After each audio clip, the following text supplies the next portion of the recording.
हजरत मिर्जा गुलाम अहमद साहब कादियानी प्रतिष्ठाता अहमदिया मुस्लिम संप्रदाय वर्णना करती। ଏହି ଆରବ ଦେଶୀୟ ରସୁଲ ଯାହାଙ୍କ ନାମ ମୁହମ୍ମଦ ସଲ୍ଲଲ୍ଲାହୁ ଆଲୈହି वसल्लम ତାଙ୍କୁ ମୁଁ ସର୍ବଦା ବିସ୍ମୟକର ଦୃଷ୍ଟିରେ ଦେଖେ। ସହସ୍ର ସହସ୍ର ଶାନ୍ତି ଓ ଆଶିଷ ତାଙ୍କରି ଉପରେ ବିରାଜିତ ହେଉ। ସତରେ ସେ କେତେ ଉଚ୍ଚ କୋଟିର ରସୁଲ ଥିଲେ।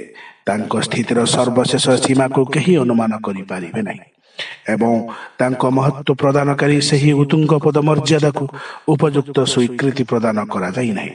ସେହି ମହାବିଜୟୀ ଯୋଦ୍ଧାଙ୍କ ଦ୍ୱାରା ଧରାପୃଷ୍ଠରୁ ଅଦୃଶ୍ୟ ହୋଇଯାଇଥିବା ସେହି ଏକେଶ୍ୱରବାଦକୁ ପୁନଃ ପ୍ରତିଷ୍ଠିତ କରାଯାଇଛି। ସେ ଖୁବ୍ ଗଭୀର ଭାବରେ ଅଲ୍ଲାହକୁ ପ୍ରେମ କରୁଥିଲେ ଓ ସେହିଭଳି ମାନବ ଜାତି ପାଇଁ ତାଙ୍କର ପ୍ରାଣ କରୁଣାରେ ଜର୍ଜରିତ ହେଉଥିଲା।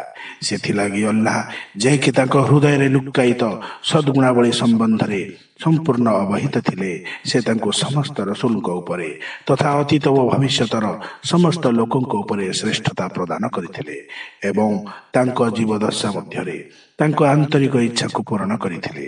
ରୁହାନି ଖଜାଇନ୍ ଗ୍ରନ୍ଥଖଣ୍ଡ 2 ପୃଷ୍ଠା 118-119 ହକିକତୁଲ ବହି।